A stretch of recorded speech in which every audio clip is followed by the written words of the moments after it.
Hello again and welcome back to March May's Midlife Dolly Crisis. And with the sad demise of the Barbie Looks range, I thought maybe it was about time I unboxed mine. So I have done some unboxings before. I think all the ones from Series 1 that I bought I've already unboxed.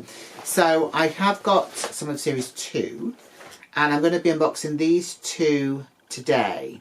Series 2 was basically released in two waves. So we had 3 dolls to begin with, and if I show you the back you can see all 3 of them. I only bought the two on either side. I didn't get the girl in the middle. They were then released 3 more afterwards as well, but that was sometime later. So yeah, they kind of divided it into 2, which was a little bit weird I suppose, but there you go. As I say, so these are now kind of from a defunct range. The Barbie Basics, which are coming out, don't look actually that dissimilar to the Barbie Looks dolls anyway. I don't know why they decided to rebrand as they did, but hey ho. I mean, the dolls still look good, so I guess we'll see what they're like when they come out. But yeah, let's have a look at these two and see what we think of them. So I thought we'd have a very quick look at the packaging for these dolls. They have kept it very simple. There's no sort of like big colours or images or anything like that. We've basically just got Barbie Signature Looks at the bottom there. And then the star of the show is literally the dolls, which are there kind of front and centre. If we flip around, we'll use that one there. So obviously on the back it shows you the dolls that came in this wave. These 3 were released as part of sort of 2.1 release, and then we had a further 3 dolls released later. So the numbers for these dolls were number 7, number 8 and number 9. And obviously the rest of the box is again very simple. Colour wise we're looking at sort of white and a sort of a silvery grey. And that is pretty much that. So I'm going to get the dolls out and we're going to have a proper look at them. So here they are out of the box. They are the certificates of authenticity, which I think we've all seen a gazillion times before, so I'm not really going to give you a closer look at those. But these are the dolls. It's kind of interesting seeing them side by side because the outfits almost look like a male and female version of the same outfit, which is kind of clever in a way. Getting them out of the box was not too bad. So for her particularly, she didn't have any tags in the back of her head at all. She was literally just kind of like in the box with those sort of thick rubbery sort of bands around her, which you could just snip and she came out. I guess she didn't have the tags in the back of her head because she's got the shorter hair. He did have tags in the back of his head. He had 3 of them because obviously, you know, if they just put 1 in, he might still try and escape from the box. They'd also sewn his hair in, which is okay because they use cotton for that, which is fine. I don't think, therefore, if you've got the hair sewn in that way, that you need the tags in the back of the head as well. But, you know, they gave us everything, basically. Clothes-wise, his top was taped to the back of his shoulders. I'm presuming because it's kind of an oversized vest, so they didn't want it moving around because who knows what would happen if that were to occur. So yeah, they kind of stuck that onto him. And I'd had this before with another Lux doll. I think actually with the 2 boy dolls that I had previously that were the Lux dolls, they also had their clothes kind of attached to them with tape. Also, his left knee had a kind of a cardboard bit around it, which I'd also had before with a Lux boy doll. I don't know why they do that. It seems odd, and it's only in 1 knee. So I kind of realised he had it when I was sort of trying to put him on his stand and thought, well, why is his knee not moving? And it wasn't moving because he basically had this piece of cardboard around his knee. I think it's something to do with not moving in the box or something. I don't know for sure. The other thing I noticed when I got him out was that his boots seemed a little bit sort of sticky or tacky. They had a kind of residue on them. So I don't know if maybe they had reacted to something or they'd been in the box for a while. I mean, basically they were produced and released, I think, in 2021. I think the release date was 2021. So obviously they have been in the box for, you know, 4+ years now. But yeah, I guess whatever rubber or plastic they'd used on the shoes had started to go a bit unhappy, perhaps. So let's have a look at them up close. I'm going to bring her up first, and I'm going to move him out of the way. So just pop him over there. So obviously these dolls do not come with a lot. They don't have, you know, loads of accessories or anything. They are very simple. Basic, you might also say. Considering that's the name of the line that they're replacing them with. But yeah, they are basically just the doll and the stand, and that's kind of about it. And obviously the clothes that they're in. Okay, I had a few problems trying to get it to focus on her face, but we finally got there. So this is her face, and it is the Andra face sculpt, who you might also recognise from the third wave of dolls, because I believe the curvy girl from that range, the blonde curvy girl, also had the same head sculpt as this one. So she's got a very sort of full lip, which is a really nice sort of deep pink colour. Her eye makeup is kind of turquoise and purple. So she's got turquoise sort of accents around the eye, and then just between her eye and her eyebrow she's got a sort of a purple colour, which is also very nice. She does have some blushing on her cheeks, but it's not sort of overly done, so it looks quite sort of natural. Her eyebrows are a sort of dirty blonde colour, I guess, or a sort of a light brown. I guess we're meant to think that she's got sort of platinum blonde hair because it's been bleached. So that might be why they've given us a different coloured eyebrow. But the hair is in a sort of a short style. We've got a flocking detail all the way around, which I do really like.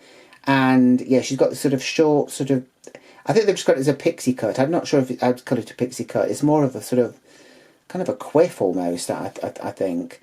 It could probably do with a bit of a restyle, but I do quite like having a doll with short hair. It does make a change from all the dolls you have with long hair. So yeah, I do quite like that about her. That was one of the things I did like, the fact that she's got sort of a shorter hairstyle. It's quite a sophisticated look, and I think with the rest of the outfit it does go very well. So if we go further down, she's got a black sort of vest top, which is a bit cropped by the looks of it because it doesn't go all the way down. It's a really nice shape on her. I like the way they've done the sort of the neck hole and the arm hole there. Obviously at the back, it's got Velcro down there to get it on and off. If we go further down, we've then got a silver skirt. So this is kind of like a pencil skirt, which is knee length. It's a bit ruched as well. It's kind of ruched on this side here. So you get this really nice kind of creased effect on either side. It's actually on both sides it's ruched. So that's quite nice. I do quite like that. And obviously it's metallic, so it does pick up a lot of other colours as well. And then if we go further down, she's wearing these little sort of pixie boots almost, or winkle pickers. They've got a very sort of sharp toe, if you can see. And the heel isn't quite spiked. It's not a kind of a thin heel. It's a little bit chunky. They are just sort of plain black. They do have details on them, but the details are sort of moulded in rather than being painted or anything like that. If you have a closer look at the end, I will try and get a proper picture of them, because they don't seem to like being on camera that much by the looks of it. Obviously, you know, there is this kind of detail on the side here, so they aren't sort of straight across. There's a kind of a slant to the top of the boots there, but they are literally just sort of ankle boots. Obviously her body is made to move, so she's got all the articulation that you could ever wish for, and possibly more than you don't even need. But, you know, you kind of get a lot of posability out of these dolls, which is great, and they are very, very nice to photograph. So that is her. let's have a look at him now. So here we go. So as opposed to her, his hair is very long and it's actually very soft. It's nice that they've given him good quality hair. It's sort of tied back to one of those sort of half ponytail things at the top. I don't really know what you call that, but it's actually quite a nice style for him. It's a very dark brown. It might look darker on camera, but it is kind of like a dark brown colour rather than being jet black. He's obviously got thick eyebrows to match that. He looks a little bit grumpy, but that's okay. I'd rather have a grumpy doll than a kind of smiley doll. And she didn't look that happy either, did she? So it kind of goes with the whole sort of blue steel sort of model gaze, I suppose. He's got quite a square jawline, if you kind of see that there. And his chin has got like a dimple in it. His lips are quite full, and they are a sort of a lighter colour to his skin tone. So obviously you can kind of see that they're lips. His eyes are brown. So if we go further down, again, the outfit is quite simple. So he's got this sort of oversized vest on, which is in black. So similarly to hers was black as well.